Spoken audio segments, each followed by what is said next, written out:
and welcome back to our channel. We're the Dawnties. My name is Rochelle. I'm your favorite Donna. Oh, I did that backwards. I got lost. Reverse whiplash, basically. And in today's video, we're going to talk about the best books that we read in the month of November.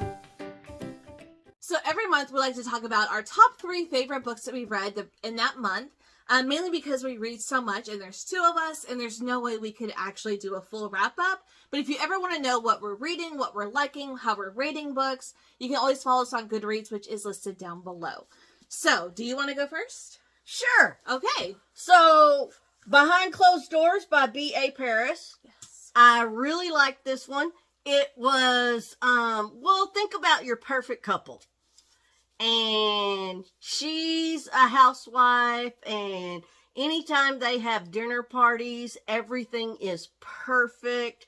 They seem so happy. They say that they never argue. Mm-hmm. But you always know there's something going on. Yeah. Behind those closed doors.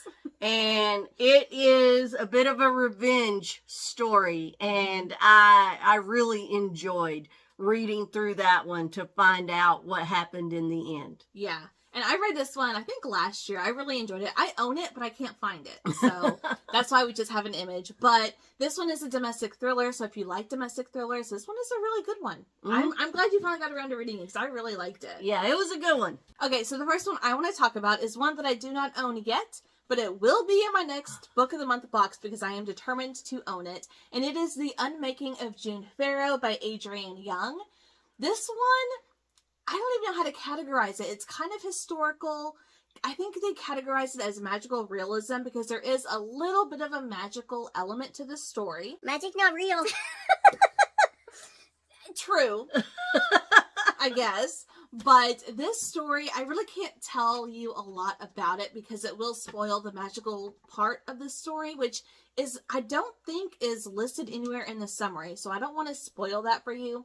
But we're basically following June Pharaoh, and she, when she was younger, her mother randomly disappeared under very unique circumstances, and no one ever knew what happened to her. So she was raised by her grandmother.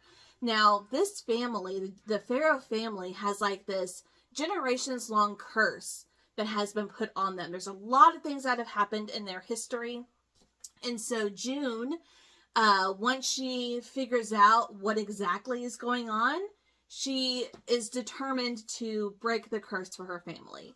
And that's all I can say. But this is one that I was gasping out loud.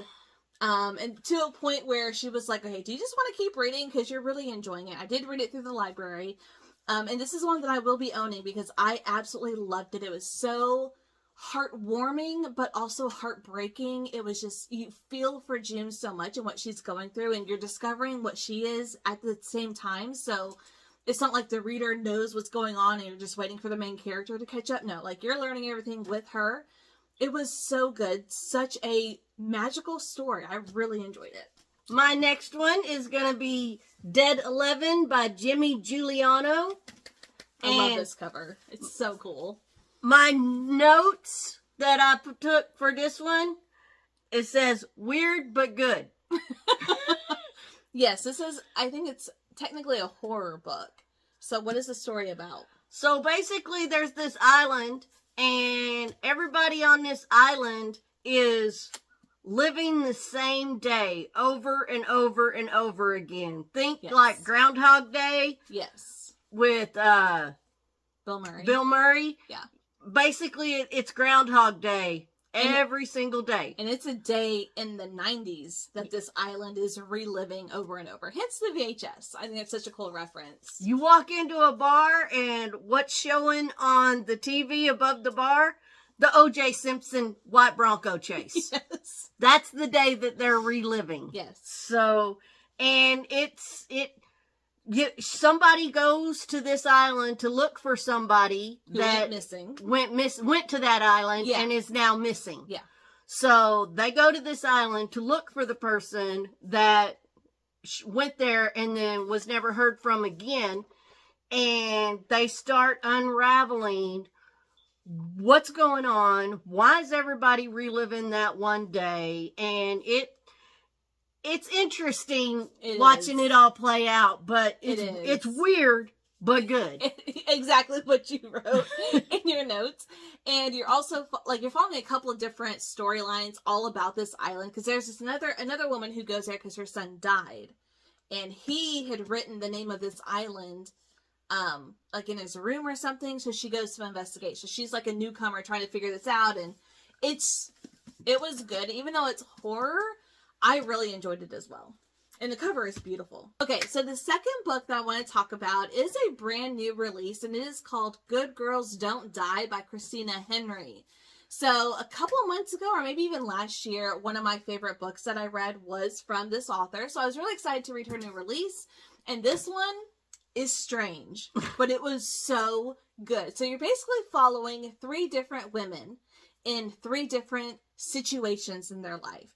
And I think it's like the first 9 chapters is about woman 1, and then it abruptly cuts off and you go to woman number 2 for the next 9 chapters and learn about what she's going through, and then so on. And they all come together in the end. Like all these stories you're following do come together in the end, which is really fun.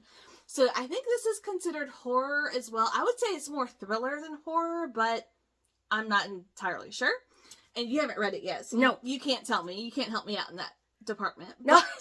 But, okay, so the first one we're following, the very beginning of the book, she wakes up in this town that she's never been to with a man that she's never met and a child that she has no idea who this child is.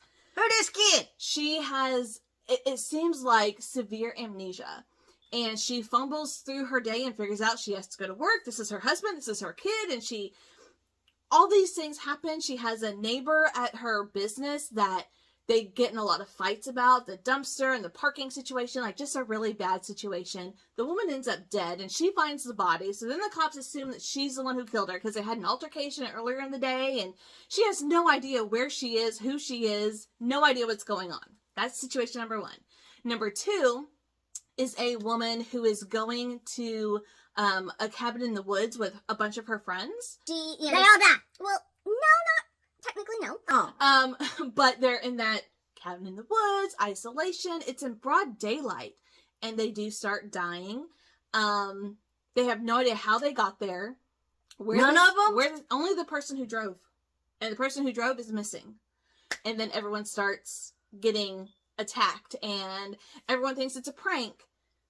You know what I mean? Because the first guy who drove them there went missing. It was the first one to go missing. So there's that little survival situation that she's in. Then the third woman wakes up and she is tied to a chair, and she is told that she has to play this game or her daughter will die. So basically she's in Saw. Saw/Hunger Games is what the vibe of that third woman was going through. And then it all comes together in the end. But I was so, like, every story was so heart pumping and just thrilling and so engaging. And, like, you really fall for these women in their situations and really root for them to figure out what the heck is going on. But it was a very good twist. I will say, if you liked The Last One by Will Dean, you might like this one too. All right, so the last one that I chose out of everything I read in the month of November was The Maids Diary. Ooh. By Laureth Ann White. I've never heard of this author before. No. I just saw The Maid's Diary and decided, I read the synopsis and I was like, hey, that sounds good. It's a thriller or a horror? It's a thriller. Okay. And the maid, she is a maid, and she got a little bit of a problem. Oh, what kind of a problem? Like drug problem, drinking problem, gambling problem? Snooping problem. Oh, she nosy. She's a nosy Nelly. She's a nosy maid, and she's known for going in and snooping on these rich people that she cleans for. And so you're following her story, and her best friend. Her mom's dead. Her dad's dead. It's kind of just her. But when she snoops at this one place, she starts finding out some things from her past that she didn't know. And ends up turning into a revenge story. Ooh, I love a good revenge story. I really do. So I really enjoyed this one. It was good. I think we got this one for free during like the Amazon Prime first reads that they do every month. I think this is one we chose earlier this year. It may be. It may be one of those that we got for free. That because like I said, I've never heard of the author. Right. But the Maids Diary by Laura F. Ann White. It was pretty good. All right, I'm gonna have to check that one out. Okay, so the last book that I am wanting to talk about is a romance, maybe like literary fiction with like a touch of romance, a touch of fantasy or magical realism. I don't know, but it is The Good Part by Sophie Cousins. This is like my 4th or 5th book from this author, and I really enjoy her writing. So when her newest release came out, I had to jump on it, and oh my gosh, this I think is my favorite book of the month. So far, I mean, we still have like a week left of the month as of filming, but I really enjoyed this one. So if you like the movie Big, Tom Hanks, from the 80s, he dances on the piano. This is going to be the book for you. And this gave me all of those nostalgia vibes. So we're following Lucy. I think she's 26 at the start of the book. She's struggling. She's a 20-year-old trying to figure out finances and then her job situation and friends, and she's just really struggling. So she ends up at this fair with this machine. Zoltar. Not Zoltar, but very, very much like Zoltar. Zoltar. Makes a wish, wakes up the next morning, and she is in her 40s. She has 2 children and a husband. That's the reverse. No. Yeah, instead of being a little kid. She's younger, and she wishes to get to the good part of her life. Oh. Which she is an adult, but she gets to be an older adult versus a kid going into an adult. Oh, gotcha. Yeah, and it kind of, and like 13 going on 30, she wishes she was 30. That kind of a vibe to it. Oh, middle age is not that great, y'all. Well, so we're following her. She has no idea what has happened in the last, I think, 15 or 16 years that she time jumped basically to this part of her life, which happens to be the good part. And she's struggling to find out what is so good about this. Like, she's struggling with parenthood. Like, ew, I have to clean that up. And ew, I have to change a diaper. Like, no, I don't know who these kids are. Why are they calling me mommy? And it's really hysterical watching her go through that, from jumping from a single childless 20-year-old to in the thick of it with 2 kids and a husband in her 40s. It was hysterical. It was so relatable. It was really interesting to see how she navigates her new life and basically come to terms with she can't go back. There's no way she can go back. Then So is it a be careful what you wish for? It is. It is a very much be careful what you wish for. But in the end, you get to see her kind of make this decision. Does she go back and relive the life that she skipped? Or does she stay with what she knows now and just skips getting to that point? Because if she does go back, there's no guarantee her life will end up where she is now.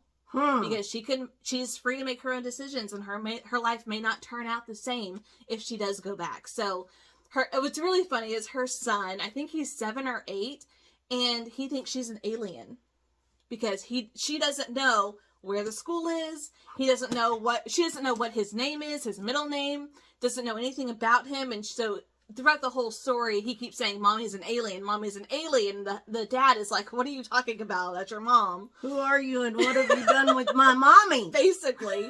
It was so sweet. I absolutely loved every moment of this book. And yeah, if you like Big or 13 going on 30, you will really enjoy this one. So here are our favorite books that we read in the month of November. Leave a comment down below. Let us know if you have read any of these books, or what was your favorite book that you read in the month of November. I would love to know, because we love getting recommendations, because I read pretty much anything and everything, and not so much her. But you never know. You never know. I mostly read murder, thriller, horror. Yeah. That's okay. You like what you like. I like what I like. But that's going to do it for us today. Thank you guys so much for watching, and we'll see you in our next video. Bye.